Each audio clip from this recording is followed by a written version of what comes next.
Hello again. I am not at all keen on graffiti. It's one of those things like broken windows which causes an area to look run down and neglected.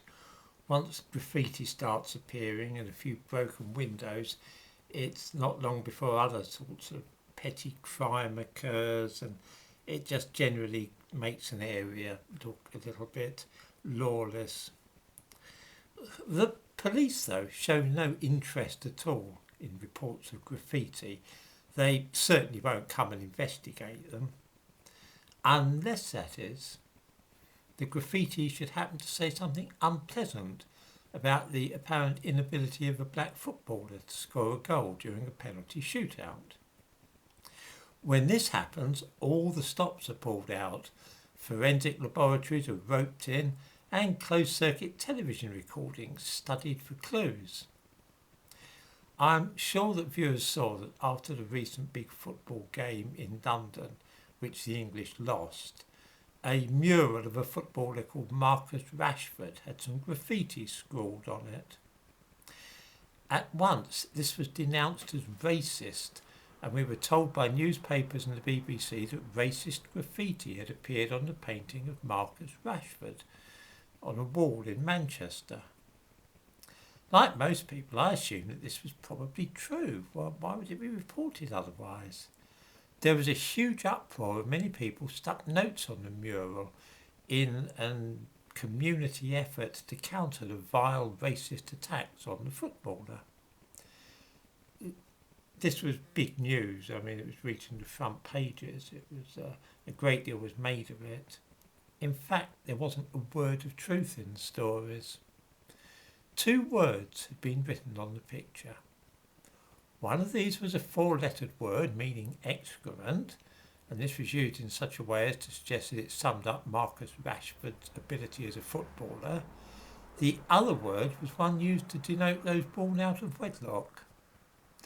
I'm bound to say that this is all fairly mild compared with some of the things which people sometimes say about footballers who have missed penalties or supposedly lost their team a match and so on.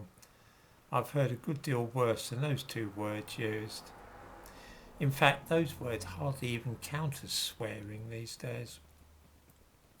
However, describing a black person in such unflattering terms is viewed as a criminal act, even if no racist expressions were used. Just being rude about a black person is a serious matter today. In the description to this video, I give a link to a Sky News piece about this business, and I quote, "Police say the defacing of a Marcus Rashford mural in Manchester is not believed to be of a racial nature.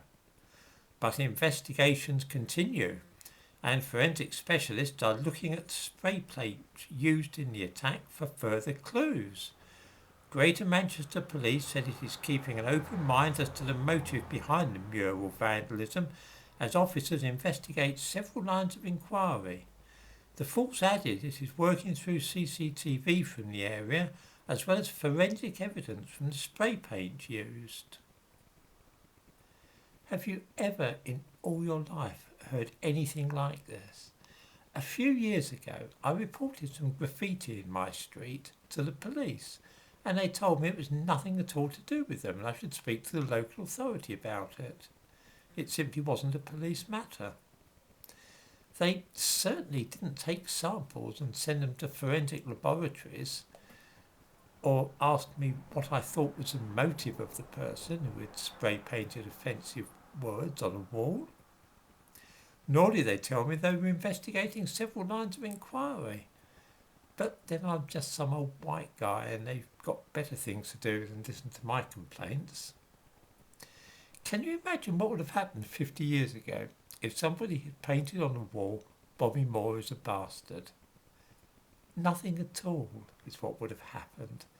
The thing would have been seen as so incredibly trivial that nobody would have had any interest at all in the matter. The police would certainly not have been following several lines of investigations about it. Have any viewers heard of the police investigating graffiti in this way? I am honestly baffled as to why suggesting that a football player is bad at kicking a ball into a goal, or even as he might be considered illegitimate, is a matter for the police to investigate.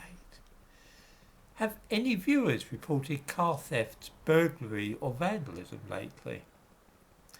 Did the police take samples to send off to a forensic laboratory? Did they scour CCTV footage for clues? No. That's because having your home burgled is not seen as being as important as saying something rude about a black footballer. This is scandalous. In a bizarre coda to it all, the notes which people stuck on the wall where the graffiti appeared, the notes in solidarity with the footballer, are now being carefully taken down and will be preserved for all time in a museum. You couldn't, as they say, make it up. Incidentally, the magazine The Spectator is running a piece about Rashford in a few days' time, and this is already causing people to get upset. The suggestion is being made that his charitable endeavours have actually benefited him commercially. If true, this would hardly be surprising. There's often some ulterior motive in the kind of stunts in which he has been involved, but it is already being said openly by several newspapers that just asking questions about this subject is racist.